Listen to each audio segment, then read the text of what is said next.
오늘 함께 은혜 나눌 말씀 야고보서 2장 17절부터 24절까지 말씀입니다. 우리 함께 봉독하겠습니다. 이와 같이 행함이 없는 믿음은 그 자체가 죽은 것이라. 혹이 가로되 너는 믿음이 있고 나는 행함이 있으니 행함이 없는 내 믿음을 내게 보이라. 나는 행함으로 내 믿음을 내게 보이리라.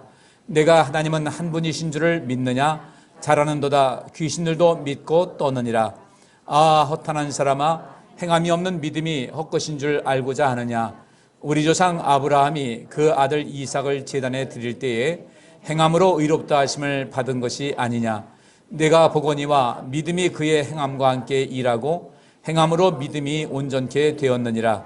이에 경에 이른 바 아브라함이 하나님을 믿으니 이것을 의로 여기셨다는 말씀이 응하였고 그는 하나님의 벗이라 칭함을 받았나니 이러보건대 사람이 행함으로 의롭다 하심을 받고 믿음으로만 아니니라. 아멘. 오늘 이 본문 말씀 가지고 아브라함의 믿음에 대한 정의라는 주제로 함께 주의 은혜를 나누도록 하겠습니다.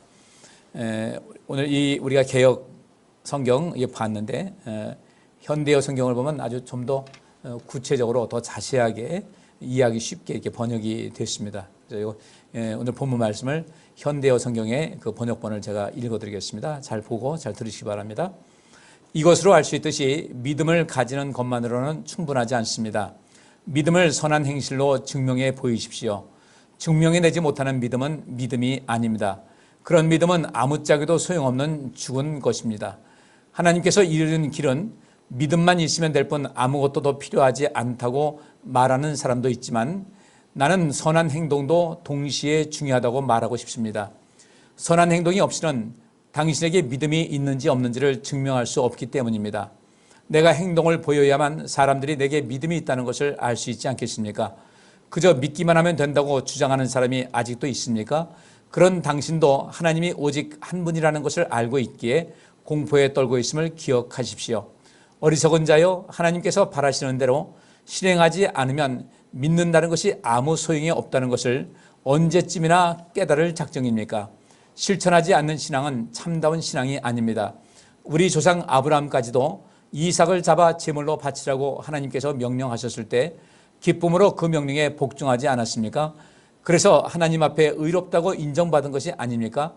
아브라함은 조그마한 의심도 없이 하나님을 신뢰했기 때문에 하나님의 어떠한 명령에도 기쁨으로 복종하였습니다.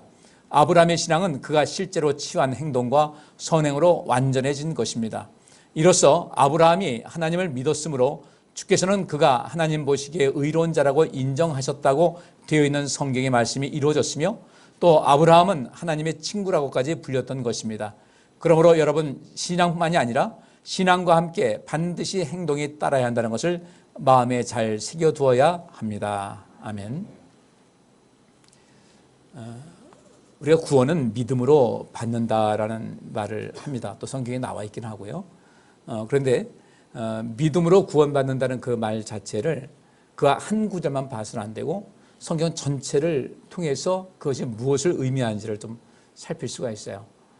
분명히 우리가 하나님 앞에 우리 하나님을 믿기 이전에, 하나님을 알기 이전에 이 땅에 살면서 선한 일을 많이 해서 그 선한 일이라는 것도 굉장히 좀 그 개념이 모호하죠.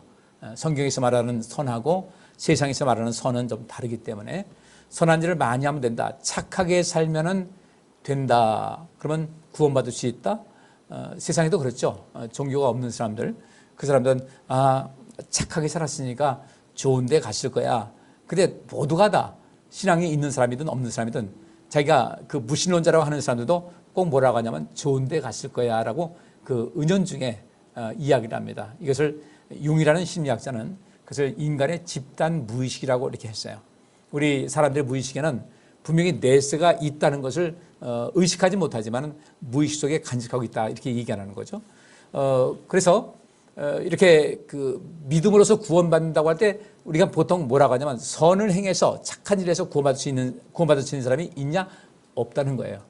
아무도 없다고 그랬어요. 그러면 그래서 하나님께서 우리의 연약함을 아시고 내가 죄인인 것을 알고 이 세상을 창조하신 분이 하나님인 것을 알고 이제 하나님 안에서 그분의 가르침대로 그분의 뜻대로 살기로 작정하고 하나님께 나오는 사람들은 일단 믿음의 그 선언을 했기 때문에 일단 수용해 주신다는 거예요.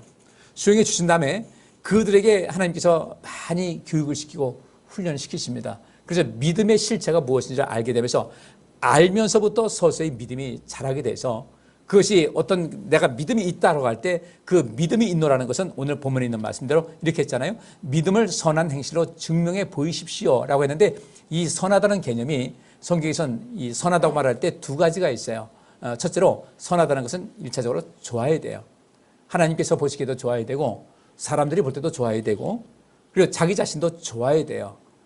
그래서 자기 혼자 자기 맛이 난 이거 괜찮은 거 했어 그런 것이 아니라 하나님께서 인정하시고 주변 사람들도 인정하고 나도 인정할 수 있는 그런 선한 행실. 그래서 이 선하다는 것은 아름답다는 뜻이 있습니다. 참 보기 좋다, 아름답다. 또 그 선하다는 것은 가치 있다는 그런 뜻이 있습니다. 또 다른 면에서 뜻은 무엇이냐면은 탁월하다는 뜻이 있습니다. 믿음을 여러분의 탁월한 행실로 증명해 보이라는 거예요. 근데 그 탁월하다는 것은 어떤 것인가 봤을 때 똑같은 겁니다. 하나님을 기쁘시게 하고 주변 사람들에게 유익을 주는 그런 삶이에요. 나만을 위해서 사는 것이 아니라 자기 중심적인 인생을 사는 것이 아니라 적어도 내 주변을 바라볼 수 있는 그런 모습. 나는 먹을 것이 있어서 때를 따라서 배불리 먹지만은 주기도문에 말씀한 대로 오늘날 우리에게 일용할 양식을 주옵시고라고 하면서 주변 사람들을 염려하고 내 주변 사람들, 나를 알지 못하는 사람이라 할지라도 그 연약한 사람을 돌볼 수 있는 그런 마음, 또 그들에게 베풀 수 있는 그런 마음, 그들을 위해서 기도할 수 있는 그런 마음. 우리 이 세계가 어지럽습니다. 온 세계를 위해서 기도하고 또 내가 할 수 있는 한 그들을 위해서 뭔가를 할 수 있는 그런 마음과 자그마한 행동이라도 옮길 수 있는 이런 모든 것. 그래서 누군가에게 유익을 주는 그런 삶을 말하고 있습니다. 누군가에게 기쁨을 주고 누군가에게 희망을 주고 이것은 내가 아는 사람이든 알지 못하는 사람이든 그런 삶의 양식. 그래서 주의 성령이 내게 임하셨으니 이는 가난한 자들에게 복음을 전하게 하시려고 우리에게 기름을 부으셨다는 그 말씀대로 가난하다는 것은 무엇입니까? 경제적으로 가난한 사람, 이 신체적으로 연약한 질병으로 인해서 고통당하는 사람, 또 이 심령이 약해서 어떤 것을 하려면 늘 울렁증이 생기는 그런 사람, 삶의 주변에 누군가 의지할 사람 없다고 해서 늘 우울감 속에 사는 사람, 희망이 없는 사람, 다양한 그런 사람들에게 우리가 복음으로 다가서서 그들에게 새로운 그 어떤 삶의 이 활력을 불어넣어주고 생명력을 불어넣어주고 그들에게 생명을 줄 수 있는 것. 여기는 이제 우리가 하나님 믿지 않는 사람들을 전도하는 것도 포함이 되겠죠. 그런 그 모든 사람들에게 복음으로서 다가서고 그들에게 복음을 전할 수 있고 복음을 베풀 수 있는 그런 삶을 여기 선한 행실로 증명해 보이라 이렇게 말하고 있습니다. 하나님을 알지 않는 한 이 선하다는 그 의미가 무엇인지를 모르고 그냥 착하면 된다라고 이렇게 생각하는데 이 성경에서 말하는 선하다는 것은 아주 굉장히 고차원적인 그런 삶을 말하고 있습니다. 그래서 내가 믿음이 있다. 내가 그래서 믿음이 있어. 하나님을 난 믿는다. 나는 구원을 확실히 있다라고 말하려면 그 구원의 확신에 대해서 선한 행실로 증명해 보이라는 것이 야고보가 하는 이야기예요. 또 증명해내지 못하는 믿음은 믿음이 아니라는 겁니다. 따라서 믿음으로 구원받는데 그 믿음이 보니까 증명이 안 되는 믿음이에요. 그래서 믿음이 아닌 거예요. 그러면 하나님 믿는 외적인 모습이 있다 할지라도 구원에 대해서는 우리가 좀 더 깊이 있게 고민을 할 필요가 있다는 것입니다. 그런 믿음은 아무짝에도 소용없는 죽은 것입니다. 오해하지 말고 들으세요. 전 여러분들에게 뭐 구원 받았다 안 받았다 이런 걸 얘기하는 것이 아닙니다. 구원의 원리가 이렇다는 것입니다. 그래서 우리가 하나님을 믿겠다고 다짐을 했고 주 앞에 나왔을 때는 이제 하나님께서 말씀하신 구원의 확실한 곳, 구원의 안전지대에 우리가 들어가서 인생을 행복하게 살자는 거예요. 구원의 안전지대에 들어가 있으면요, 하나님께서 우리를 지원하신 그 전폭적인 지원이 말로 다 할 수 없는 거예요. 지금 우크라이나가 러시아와 전쟁을 벌이고 있죠. 그 우크라이나가 금방 끝날 줄 알았는데 여전히 그 속에서 버티고 있고 더 이 러시아군을 밀어내고 있는 것은 무엇 때문일까? 무슨 이유일까? 서방 세계들이 도와주고 있다는 거죠. 서방들이. 그 도와주는 사람은 어떤 것입니까? 러시아, 당신들은 잘못된 거야. 당신들이 그런 행동은 잘못된 거야. 당신들 땅덩어리 많고 넓고 많은 자원이 있고 지하 자원이 있고 풍성하기 때문에 그냥 그대로 살면 될 것을 왜 그렇게 그것도 모자라가지고 남의 나라를 넘보고 우크라이나가 이 밀 생산이 세계에서 한 2번째 정도 가거든요. 어마어마한 그 밀 생산지인데 그것이 탐나고 거기는 자원이 탐나고 우크라이나는요 이 소련 연방하고 이제 소련 연방이 해체되면서 러시아 연방 됐습니다. 같은 연방이 되면서 그 우크라이나는 거기 아주 이 핵무기, 핵 강국이었거든요. 거기요. 핵 강국이 돼가지고 그 옛날에 그 체르노빌 원자로 사건이 있었던 것도 그 나라였어요. 핵 강국이 돼가지고 핵무기가 많이 있었는데 이게 모든 것이 편성되면서 서방 세계와 이 타협을 하면서 모든 핵무기를 다 폐기를 했어요. 갖고 있었으면요 러시아가 저게 덤비지 못하죠. 믿은 겁니다. 우리 평화롭게 인생 살겠다. 이 핵무기가 많아가지고 이게 서로 치고받고 하면 문제가 되니까 폐기하겠다. 다 폐기하고 난 다음에 러시아가 저게 침공하면서 여차하면 핵무기로 공격하겠다고 저렇게 하고 있거든요. 과연 저것이 저 넓은 땅덩어리를 갖고 세계 강국이라는 거 하는 그 나라가 라고 말할 수 있을까? 그래서 지금은 러시아라는 나라가 어떻게 됩니까? 국제 브랜드가 바짝 떨어져 버렸어요. 이건 저 나라는 상종할 나라가 아니다. 푸틴 저 사람 문제가 있다. 바로 그렇게 되는 겁니다. 우리 믿음도 역시 마찬가지로 내가 믿음이 나아갈 때 내 믿음이 주님께서 인정하실 만한 그런 믿음이 돼야 되고 모든 사람들 볼 때 저 사람 믿음이 참 훌륭하다. 정말 하나님을 기쁘시게 한다. 저 사람 보면 참 본받고 싶다는 그런 마음을 들 수 있도록 인생을 살아가야 되는데 그런 믿음이 아닌 곧 어떤 선한 행실로 증명해 보이지 않는 그런 거 여기서 선한 행실의 모든 것을 한마디로 말하면요 하나님 나라와 하나님의 의를 구하는 거예요. 이 세상을 공평한 세상으로 만들라는 겁니다. 내 것만 챙기려는 것이 아니라 함께 나누고 사는 그런 삶. 하나님 나라라는 것은 하나님의 통치하심, 하나님께서 이 세상을 어떤 방식으로 통치하신가 봤을 때 이것은 모든 이에게 생명을 주고 모든 이에게 삶의 기망과 기쁨을 주는 그런 삶을 사는 것이다. 이런 그 하나님께서 원하시는 그 선한 행실을 가지고 증명해 보일 수가 있어야 된다는 거죠. 여긴 대로 하나님께 이르는 길은 믿음만 있으면 될 뿐 아무것도 더 필요하지 않다고 말하는 사람도 있지만 이것이 뭡니까? 하나님께 이르는 길은 믿음만 있으면 될 뿐 아무것도 더 필요하지 않다고 말합니다. 이 사람들이 지금 우리나라 말하면 어디겠어요? 어떤 이단이에요? 이게 구원파예요. 구원파예요. 나 믿었어. 나 구원받았어. 그러니까 그냥 믿음만 있으면 되니까 아무것도 더 필요한 것이 없어. 그냥 살면 되는 거야. 라고 이렇게 얘기를 합니다. 근데 여기서 야고보는 나는 선한 행동도 동시에 중요하다고 말하고 싶습니다. 선한 행동이 없이는 당신에게 믿음이 있는지 없는지를 증명할 수가 없기 때문이라는 겁니다. 우리는 반드시 선한 행실이 있어야 돼요.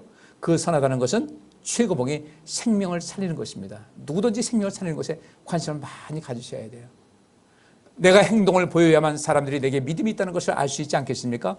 그저 믿기만 하면 된다고 주장하는 사람이 아직도 있습니까? 그런 당신도 하나님이 오직 한 분이라는 것을 알고 있기에 공포에 떨고 있음을 기억하십시오 하면서 그저 믿기만 하면 된다고 주장하는 사람을 향해서 야고보는 뭐라고 합니까? 어리석은 사람이요 라고 얘기합니다. 어리석은 자요? 하나님께서 바라시는 대로 실행하지 않으면 믿는다는 것이 아무 소용없다는 것을 언제쯤이나 깨달을 작정입니까? 자 보세요. 하나님께서 바라시는 대로 실행하지 않으면 믿는다는 것이 아무 소용이 없다는 거예요. 소용이 없다는 것은 그 믿음은 믿음이 아니라는 거죠. 실천하지 않는 신앙은 참다운 신앙이 아닙니다. 우리 조상 아브라함까지도 아들 이삭을 잡아 제물로 바치라고 하나님께서 명령하셨을 때 기쁨으로 그 명령에 순종하지 않았습니까? 그래서 하나님 앞에 의롭다고 인정받은 것이 아닙니까? 아브라함은 조그만 의심도 없이 하나님을 신뢰했기 때문에 하나님의 어떠한 명령에도 기쁨으로 복종하였습니다. 하나님을 믿고 신뢰하는 사람들은 하나님의 명령에 기쁨으로 복종한다는 거예요. 아브라함이 그랬다는 겁니다. 아브라함의 신앙은 그가 실제로 취한 행동과 선행으로 완전해졌어요. 그래서 제가 여러분에게 자주 말씀드리는 게 미생과 완생이라는 것이 바로 그 얘기라는 겁니다. 내가 믿음이 있는데 아직까지 그렇다고 어린아이 초신자들은 그럴 수 있어요. 어린아이가 태어나서 제대로 걷지도 못하고 누군가 돌봄이 있어야만 이제 점점 자라나서 자기 앞가림할 수 있듯이 그때까지는 우리가 이해는 할 수가 있어요. 그런데 어느 정도까지 적어도 성인이 돼가지고 신앙생활 할 때 3년 정도가 되면 웬만한 신앙의 원리는 알아야 되고 그때부터는 행동으로 옮길 수 있는 그런 모습이 있어야 되거든요. 그래야 참 신자다. 요즘 말로 하면 찐 신자다 하는 거예요. 아브라함의 신앙은 그가 실제로 취한 행동과 선행으로 완전해졌어요. 바둑판에서 집이 하나밖에 없어요. 대마가 있는데 한 집 있으면 집이 아닌 거예요. 그건 대마가 다 넘어가는 겁니다. 그것이 살려면 집이 두 집은 있어야 되는데 이 두 집 나는 것이 무엇으로 이루어지는가? 실제로 취한 행동과 선행으로 이 아브라함의 신앙이 완전됐어요. 완성이 된 거예요. 이로써 아브라함이 하나님을 믿었으므로 주께서는 그가 하나님 보시기에 의로운 자라고 인정하셨다고 되어 있는 성경의 말씀이 이루어졌으며 또 아브라함은 하나님의 친구라고까지 불렸던 것입니다. 우리가 믿는다고 하면서 그 행실을 그렇다고 해서 하나님께서 우리에게 지금 당장 완전한 것에 이르라는 그런 말씀은 아닙니다. 온전함에 이르기 위해서 끊임없이 성장하고 자라나는 또 우리의 삶 속에서 성화되는 그런 삶을 이어가는 그 모든 것을 그것을 보면 주님께서 기뻐 인정하시는 거예요.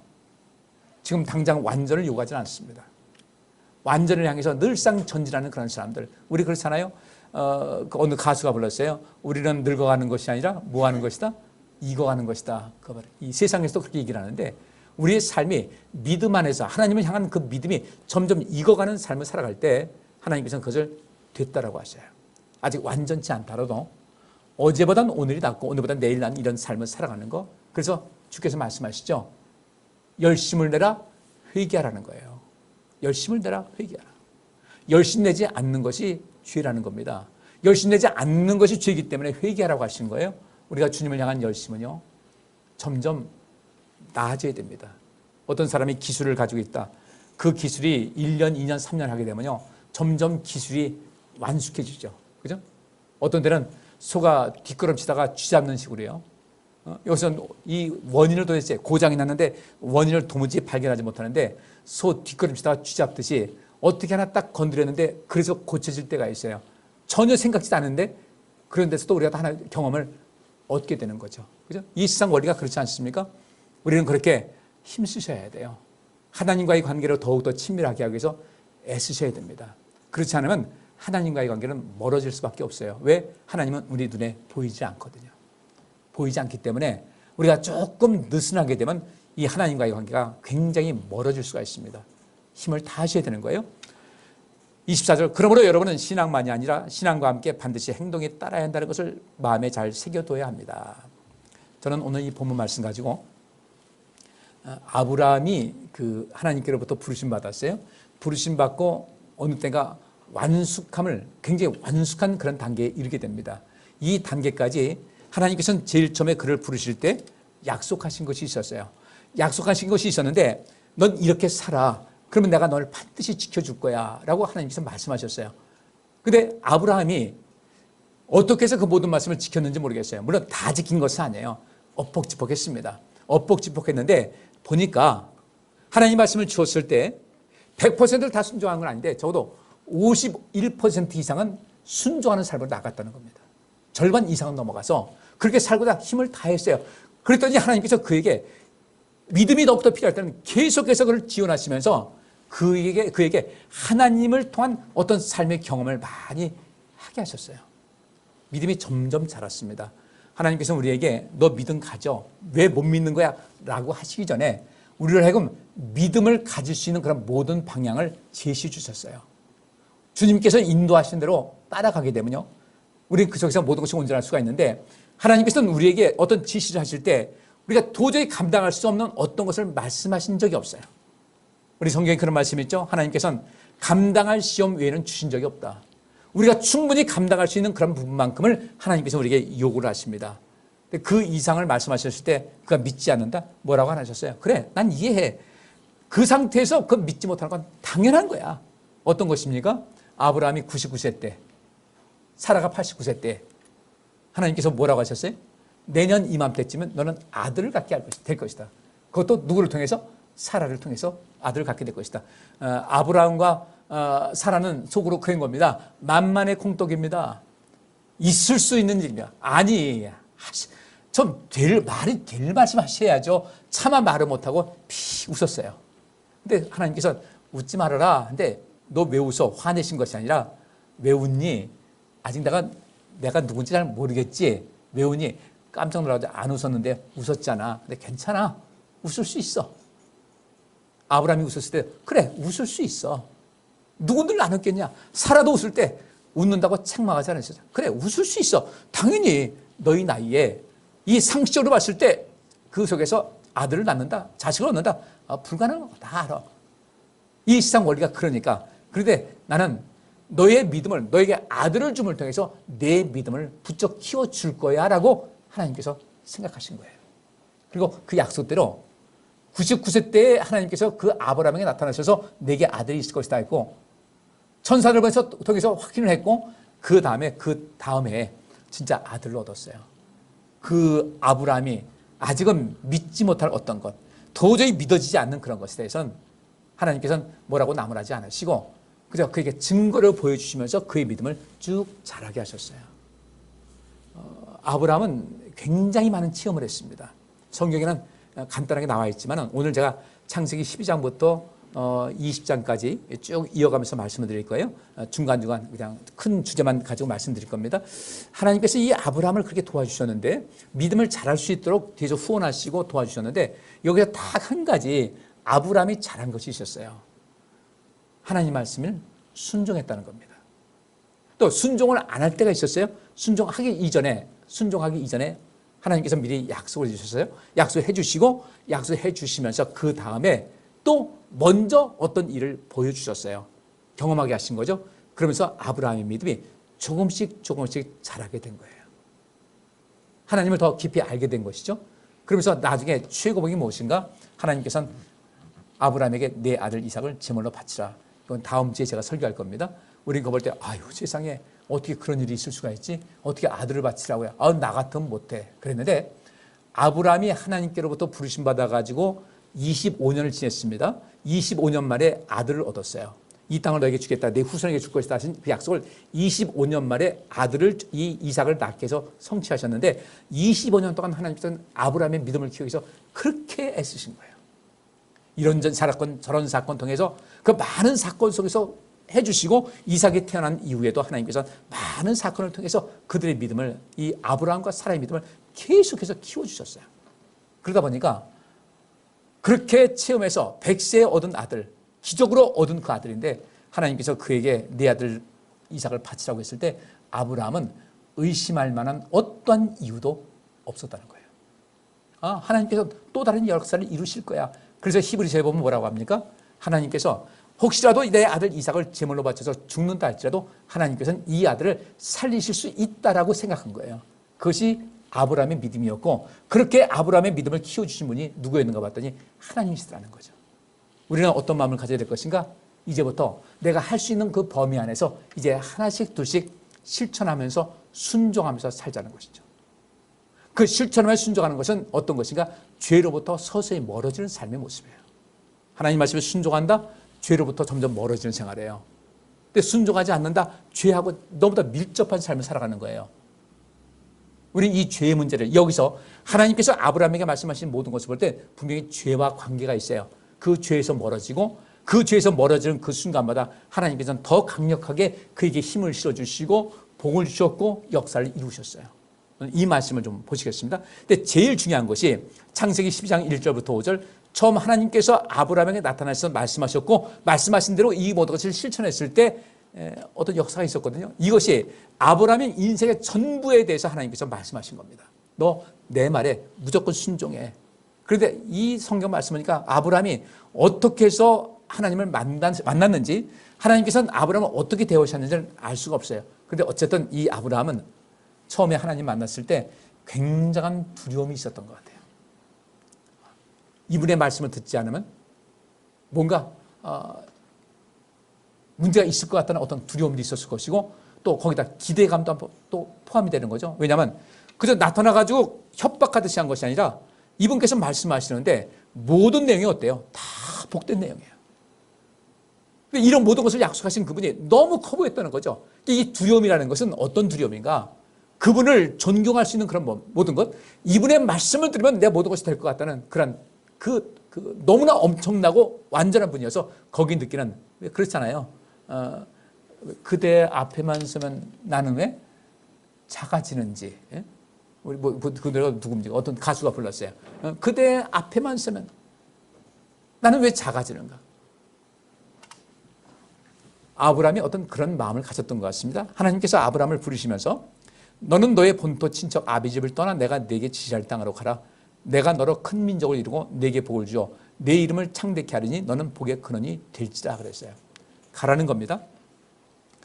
아브라함이 북방 왕 4명의 왕이 연합해서 남방을 침공했을 때, 그래서 이 남방에 있는 많은 사람들이 롯도 끌려갔고, 자기 조카 롯도 끌려갔고, 많은 부녀자들 끌려갔고, 많은 재산 약탈당했는데, 아브라함은요 318명의 자기 집안에서 잘 훈련된 사람들을 이끌고 와서 북방 네 왕의 연합군을 이기겠다고 쫓아갔고요. 정말 이겨서 돌아왔어요. 뺏긴 거 다 찾아왔습니다. 뺏긴 거 다 찾아왔고 그들 것까지도 뺏어가지고 왔어요. 그러면 그 318명이라는 인원 봤을 때 그에 딸린 식솔도 있었고 가정 있는 사람이 있을 거 하니까 적어도 뭐 최소한 1000명 이상은 되지 않았겠는가. 아브라함이 이제 이 가나안 땅으로 옮겨갈 때 1000명 이상은 되지 않았을까. 그러면 그 당시에 1000명 이상의 인원이 많은 가축들을 이끌고 또 많은 살림살이 있으니까 살림살이하고 다 끌고 옮겼을 때 여러분들 어마어마한 집단이죠. 근데 가나안 땅에 들어갔어요. 그 가나안 땅에 있는 사람들 당연히 경계했겠죠. 성경에도 그 말씀이 곳곳에 숨어 있어요. 경계했겠죠. 그런데 하나님께서는 여기 3절 말씀대로 너를 축복하는 자에게는 내가 복을 내리고 너를 저주하는 자에게는 내가 저주하리니 땅의 모든 족속에 너를 인하여 복을 얻을 것이라고 말씀하셨어요. 너는 복의 근원이 될지라 너는 축복의 통로가 될 것이다. 저를 가니까 이 아브라함을 이 무리들이 왔을 때 경계하는 사람도 있었겠죠. 당연히 있었겠죠. 그런데 같이 있어 보니까 땅의 모든 족속이 너를 인하여 복을 얻을 것이다. 너는 복의 근원이 될 것이라고 한 대로 아브라함이라는 사람이 거기 와서 그 집단이 와 있을 때 그들의 주변의 삶도 뭔가 새로워지고 풍요로워지다는 것을 그들이 느낀 것이겠죠. 처음에는 경계했는데 있어 보니까 다른 거예요. 성경에 나와 있어요. 블레셋의 왕이 얘기합니다. 당신은 우리 지금 이 블레셋 땅에 와서 살고 있는데 처음에는 우리 경계했다. 근데 가만히 보니까 당신들이 섬기는 하나님은 보통 분이 아닌 것 같더라. 당신들, 이건 우리가 인생 살아봤지만 이렇게 복 받으면서 살 수 있다는 것은 기대할 수 없는 것인데 복을 많이 받았다. 그러니까 우리하고 약속하자. 우리를 해되게 하지 말아라. 당신들이 우리 땅에 왔을 때 우리가 선대해 준 것 같이 당신들도 우리를 해하지 말고 좋게 지내자. 속으로는 어떤 것이겠습니까? 이들 잘못 건드렸다가는 큰일 나겠다. 또 두 번째, 이들이 함께 있으면서 얻는 유익이 굉장히 많았어요. 다윗이 사울왕에게 쫓겨서 도망 다닐 때 다윗은 어떻게 했습니까? 그 지역에 가서 거기도 적은 무리가 아니었거든요. 군사만 600이었으니까 꽤 컸어요. 그 무리들과 함께 있으면서 어떻게 했습니까? 그 동네 치안을 다 담당해 줬어요. 이방인들이 올 때 막아주고 그들을 보호해주고 아마 농사 지을 때 농사도 도와주고 뭐 목축도 도와주고 했겠죠. 그렇기 때문에 그래서 하나님께서 그를 보호해 주셨고 도와주신 거예요. 아브라함이 보호받은 것과 다윗이 보호받은 것 같은 맥락입니다.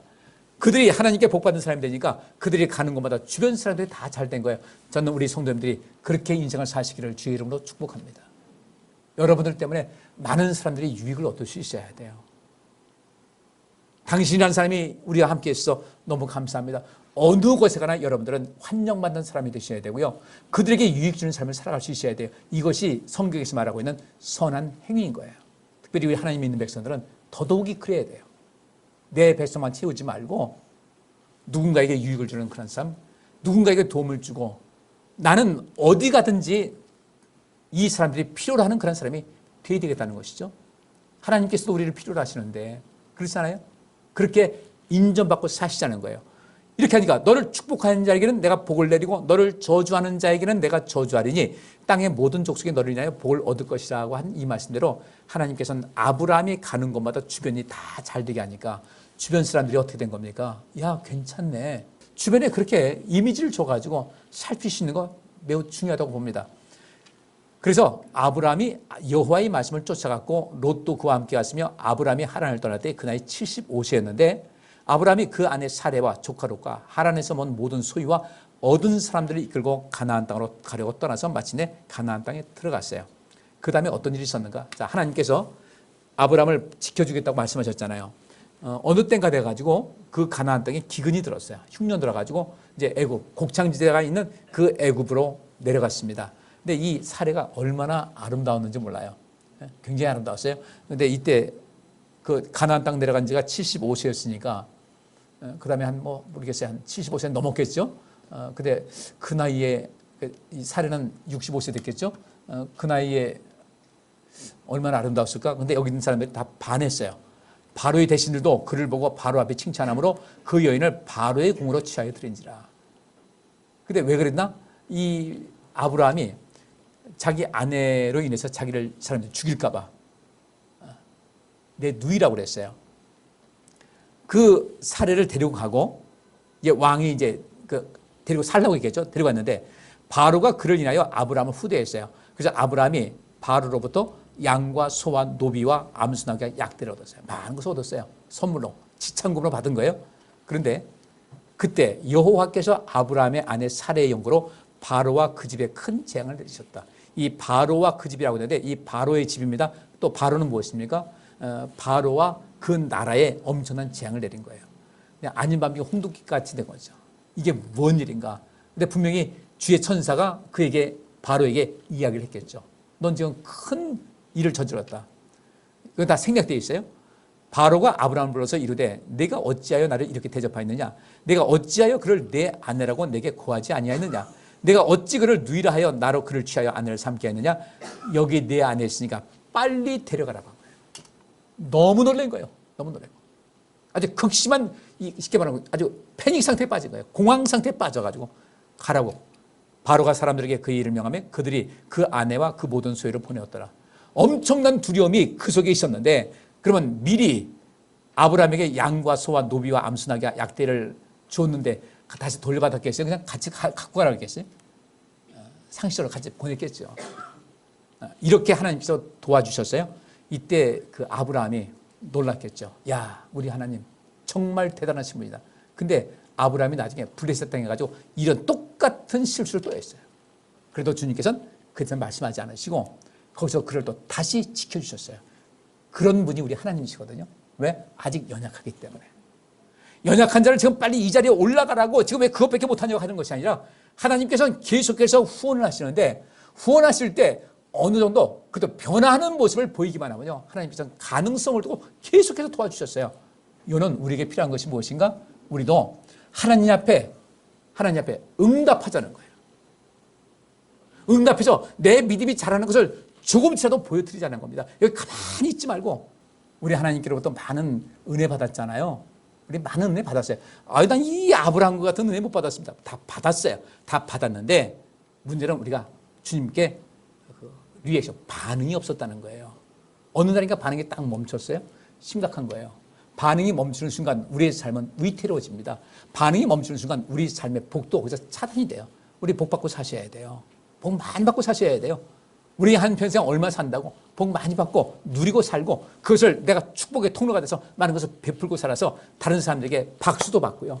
야, 저분이 있어서 우리가 이렇게 행복하다. 이 말을 들을 수 있어야 되거든요.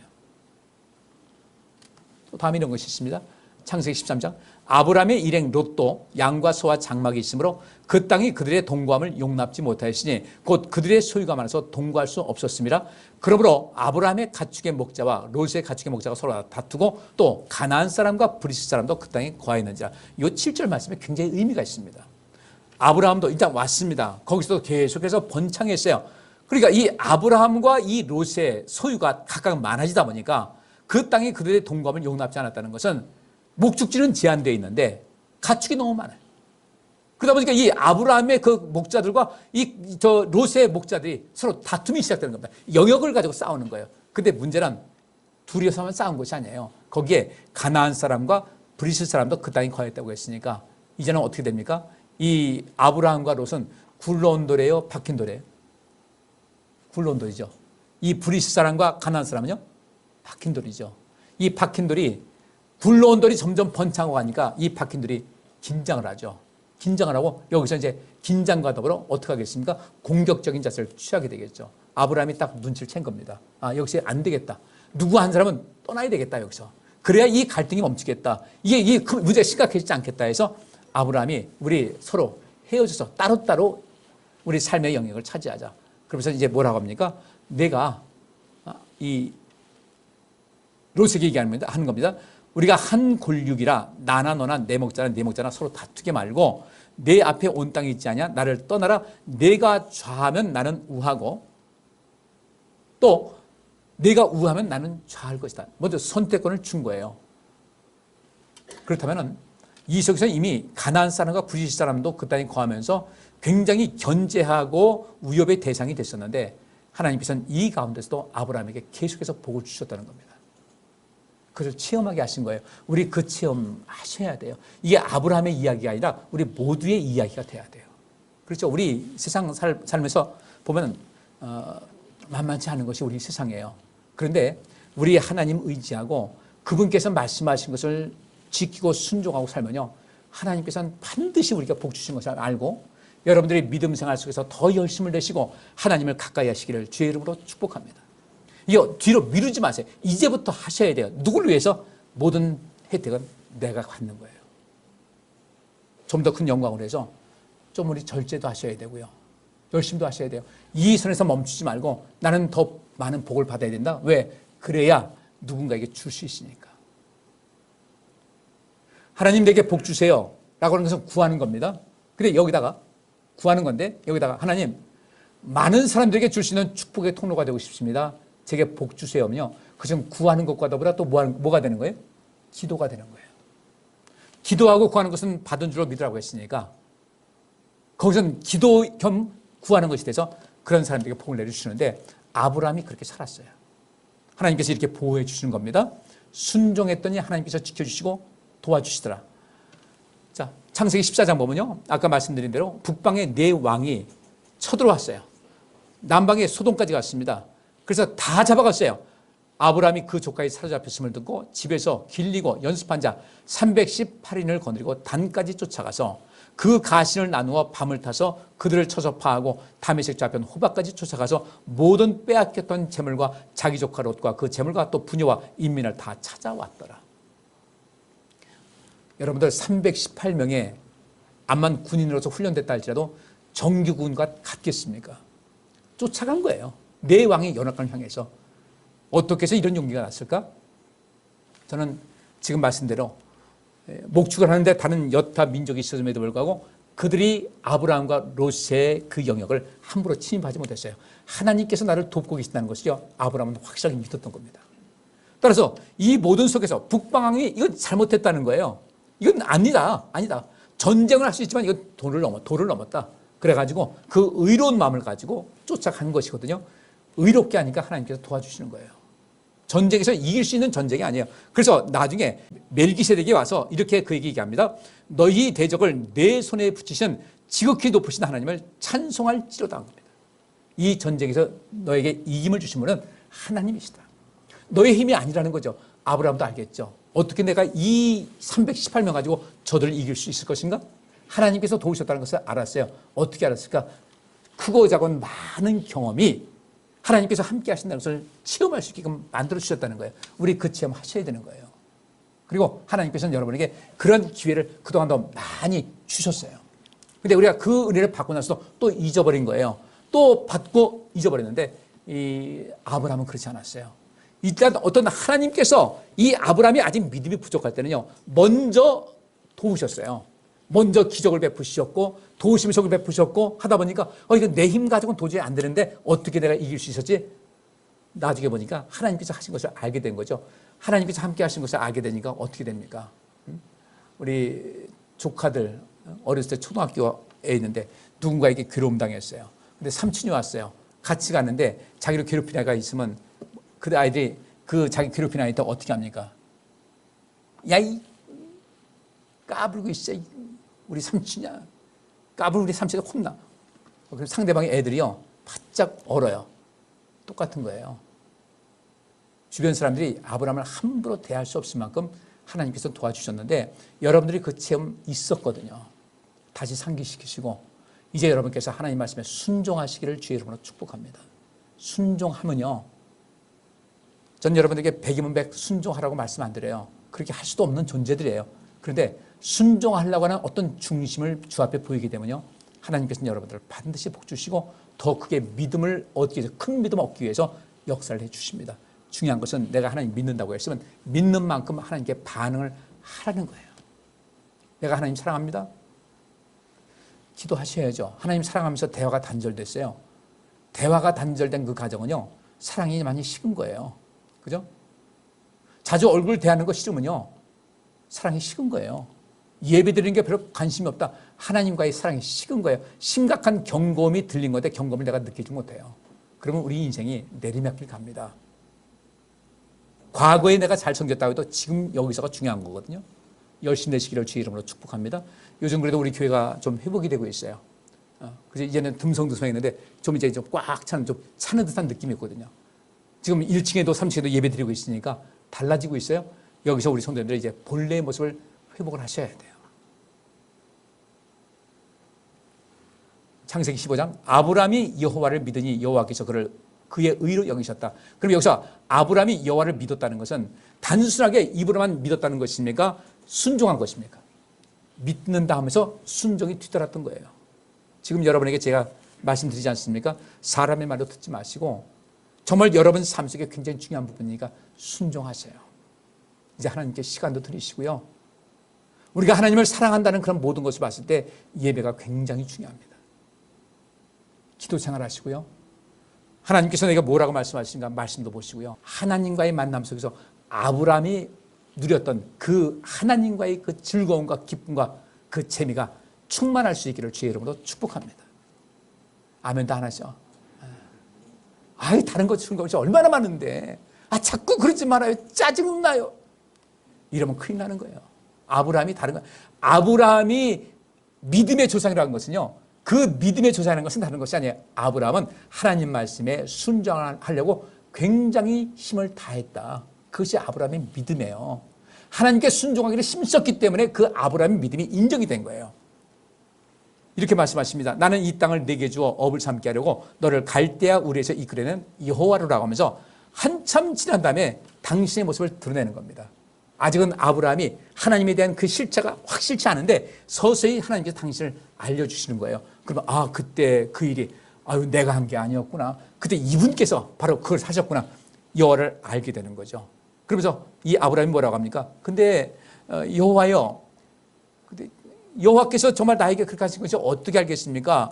주 여호와여, 내가 이 땅으로 업을 삼을 줄 무엇을 알겠습니까? 하나님께서 나는 너를 갈대아 우리에서 이끌어내는 여호와라고 하니까, 여호와라는 거 알았어요. 하나님의 이름입니다.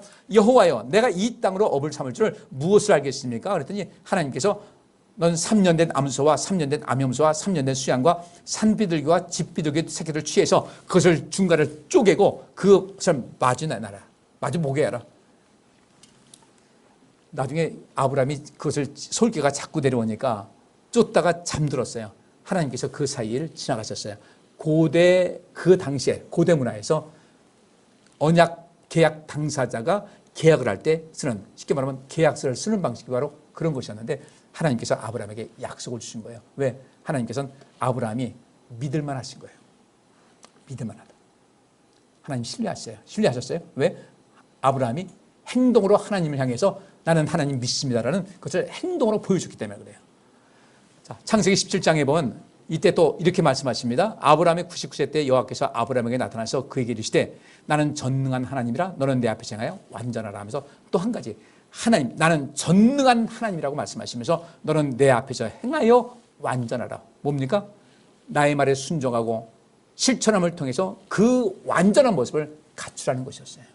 너의 행동이 너의 완전함을 내게 보여주는 것이다. 내 앞에서 행하여, 내 앞에서 실천하여, 내게서 순종하여 너의 완전함을 보이라. 이렇게 말씀하시면서 그 이름을 아브라함이라고 바꾸라고 하죠. 그러면 또 이 사라에게 이어서 얘기하십니다. 사라를 사라라고 바꿨습니다. 집안의 한 부족의 아버지, 부족의 어머니를 어떻게 해요? 열방의 아버지, 열방의 어머니로 바꾼 거예요. 그러면서 뭐라고 하십니까? 내가 너에게 아들을 주겠다고 하니까 아브라함도 사라도 똑같이 웃었어요. 아이고, 이 나이에 뭐려. 근데 하나님께서는 그 웃는 사람을 너 나를 못 믿는 거야? 화낸 것이 아니라 그래, 못 믿지. 근데 내가 이 사건을 통해서 너의 믿음을 키워줄 거야 하면서 아들을 낳게 하심을 통해서 그 아들을 품에 안게 함을 통해서 그 아브라함과 이 사라의 마음, 이 믿음을 크게 키우신 겁니다. 하나님은요, 우리가 믿음을 잘하고 내 믿음이 자라기를 간절히 바라는 한 우리 하나님께서는 여러분의 믿음이 자랄 수 있도록 후원해 주시고 도와주시는 것을 믿으시기 바랍니다. 그렇게 믿음이 자라기 위해서 뭔가를 하려고 할 때는요, 하나님께서는 절대로 책망하지 않으셔요. 계속해서 도와주시니까 여러분 믿음을 얻기 위해서 이제부터는 작은 것, 내가 할 수 있는 것부터 순종하시고 실천하시기를 주의 이름으로 축복합니다. 그 다음에 또 있어요. 이 아브라함이 아까는 말씀드렸죠. 애굽에 갔다가 자기 아내 뺏길 뻔했잖아요. 근데 이번에 또 그랬어요. 여기 1절 보니까 20장 1절 아브라함이 거기서 남방으로 이사하여 가데스와 술 사이 그랄에 거하며 그 아내 사라를 자기 누이라 했으므로 그랄 왕 아비멜렉이 보내어 사라를 취하였더니 또 이전에 그런 경험이 있으면 하지 말아야 되잖아요. 근데 이 아브라함의 마음에 이 두려움은 여전히 자리하고 있었어요. 우리 인간이잖아요. 그때 하나님께서 너 그때 내가 한 일 잊어버렸어? 너 그때 내가 해줬는데 또 이 짓이야? 하지 않고 그래 아직은 네가 그런 경험이 부족하구나. 그래서 하나님께서 대신 나서셔서 그 밤에 하나님이 아비멜렉에게 현몽하시고 그에게 이르시되 내가 취한 이 여인을 인하여 내가 죽으리니 그가 남의 아내다. 내가 취한 이 여인 때문에 내가 죽을 것이다. 이 여인을 취하게 되면 너는 죽을 것이다. 그러니까 이사님이 뭐라고 합니까? 그가 나더러 이는 내 누이라고 하지 않았습니까? 그 여인도 그런데 오라비라 했는데 나는 온전한 마음과 깨끗한 손으로는 이렇게 했습니다. 그러니까 하나님께서 그래 내가 안다. 내가 불순한 의도가 있지 않았다는 것을 안다. 그래서 내가 너로 하여금 죄를 짓지 않게 하려고 내가 꿈에 나타난 것이다. 이제 그 사람의 아내를 돌려보내라. 그런 선지자라. 그가 너를 위하여 기도하리니 네가 살려니와 내가 돌려보내지 않으면 너와 네게 속한 자가 다 정령 죽을 줄 알지니라. 근데 이게 어떤 그 관계가 있는지 모르겠는데 그 뒤에 있는 말씀은 그런 말씀이 있어요. 하나님께서 그 블레셋 지역에 있는 사람들의 여인의 태를 닫아버렸어요. 근데 아브라함이 기도하니까 그 태 문들이 다 열렸습니다. 이것이 하나님 역사예요. 그렇게 우리가 하나님 순종하잖아요. 하나님께서 우리에게 엄청난 권세를 주는 것을 믿으시고 이제부터 그렇게 순종하는 삶, 여러분 믿음이 행함으로 그 믿음을 증거할 수 있는 이런 삶을 사시기를 주의 이름으로 축복합니다. 이제 마지막 장면입니다. 그 뒤에 있었던 이야기예요. 그 뒤에 어떤 일이 있었냐면은 이삭을 낳았어요. 이삭을 낳고서 있었는데 그 다음에 있었던 이야기입니다. 그때 아비멜렉과 그 군대 장관 피골, 여기 누굽니까? 여기 나왔던 사람이요? 아비멜렉이죠. 똑같은 상황이었어요. 이 아비멜렉과 군대 장관 피골이 아브라함을 찾아와서 묻습니다. 우리가 가만히 보니까 당신은 무슨 일을 하든지 하나님께서 당신과 함께하는 것을 봤다. 근데 당신들의 힘은 정말 대단하다. 그래서 나는 아브라함 당신과 나와 내 아들과 내 손자에게 거짓되이 행치 않기를 이제 여기서 하나님 가르쳐 내게 맹세하라. 절대로 우리를 침략하거나 우리를 해하거나 이렇게 하지 말고 화평조약을 맺자 이렇게 얘기한 거예요. 내가 네게 후대한 대로 너도 나의 이 머무는 땅에서 이 땅에 행할 것이라. 여기 와서 우리가 당신을 받아들여서 잘 살지 않았냐? 그러니까 우리하고도 화평하게 지내자. 그러니까 아브라함이 여기서 끝납니다. 여기서 23절이고 그래서 계약을 맺습니다. 그 다음에 30절에 아브라함이 가로되 너는 내 손에서 이 암양새끼 7을 받아 내가 이 우물판 증거를 삼으라 그랬어요. 화친을 청했는데 아브라함이 이렇게 항의를 합니다. 아비멜렉에게 당신들의 종이 내가 분명히 당신이 여기서 우물을 파고 여기서 지내도 된다고 해서 했는데 당신들 사람이 와가지고 이 우물의 소유권을 자꾸 주장하면서 이 우물을 메운다. 어떻게 된 거냐? 약속 틀리지 않냐? 이 아비멜렉이 나는 처음 듣는 얘기요. 난 그렇게 지시한 적이 없고 처음 듣는 얘기다. 이 모든 것을 내가 다시금 정리하겠다. 그래서 이제 거기서 모든 것을 맹세를 합니다. 아브라함도 나는 이 블레셋 땅에 가서 당신들에게 감사한 마음으로 살 것이다. 당신들에게 도움 되는 일을 할 것이다. 아비멜렉도 당신들을 절대로 해하지 않을 것이다. 이렇게 됐어요. 그리고 이제 그 맹세한 것에 대해서 그것을 부엘세바라고 합니다. 언약의 우물이죠. 이 우물은 당신 것이라는 것을, 아브라함 것이라는 것을 확증한 거예요. 그들이 부엘세바에서 언약을 세우며 아비멜렉과 그 군대 장관 비골은 떠나 블레셋 족속의 땅으로 돌아갔어요.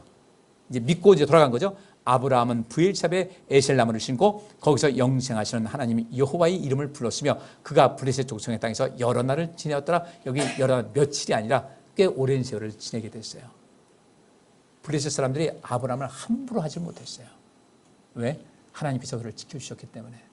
여러분들께서도 하나님 말씀에 순종하고 변화하고자 하는 이런 마음을 갖고 조금씩이라도 움직이시면 하나님께서 여러분의 편이 되어주셔서 여러분을 확실하게 붙잡아 주시고 여러분들에게 능력 주셔서 주변 사람들에게 선한 영향력을 행함을 통하여 존중받게 하시고 모든 복을 채워주실 줄 믿습니다. 여러분들의 믿음을 얻길, 내가 믿음을 자라기 위해서 어떻게 할 것인가, 내 믿음이 자랐으면 좋겠다. 그 마음을 가졌으면 이제부터 하나님 말씀에 순종하세요. 말씀 실천하세요. 그러면 하나님께서 여러분들을 100% 이상으로 도와주셔서 여러분들을 큰 믿음의 사람으로 만들어 주실 줄 믿습니다. 이제 실천하고 사시자고요. 순종하고 사시자고요. 그러면 작은 것이라도 하다 보면 큰 것을 이룰 수 있는 길이 열리는 것을 믿으셔서 그렇게 사셔서 승리하시고 복되는 여러분 되시기를 주의 이름으로 축복합니다. 이거 한 가지 숙제 내주겠습니다. 나는 하나님 앞에 어떤 존재일까? 하나님은 내게 어떤 분이실까를 곰곰이 생각해 보세요. 그분과 나와의 관계는 어떤 관계일까? 아브라함과 하나님 관계는 너무도 좋았는데 나는 하나님과 멀어지고 있는가? 가까워지고 있는가? 생각하셔서 여러분의 삶이 또 여러분의 믿음이 새로워질 수 있기를 간절히 바랍니다. 기도합니다. 하나님, 죄들 지켜주시고 이제부터 주의 말씀에 순종하는 삶을 살아서 아브라함의 그 믿음이 우리에게 이어지게 하시고 그 아브라함의 복이 우리에게도 임해서 온 세상에 복을 주고 모든 사람들이 우리를 존중할 줄 알고 칭찬할 줄 알고 이름 높여지는 그런 삶을 살아가게 하여 주옵소서. 예수 그리스도 이름으로 기도하옵나이다. 아멘. 여호와께서 여기 모인 모든 성도들과 그의 가정과 그와 관련된 모든 일에 복을 주시고 지켜주시며 따뜻하게 대해주시고 은혜를 베푸시며 사랑스러운 눈으로 바라보시어 모두에게 평안을 주시기를 원하노라. 아멘.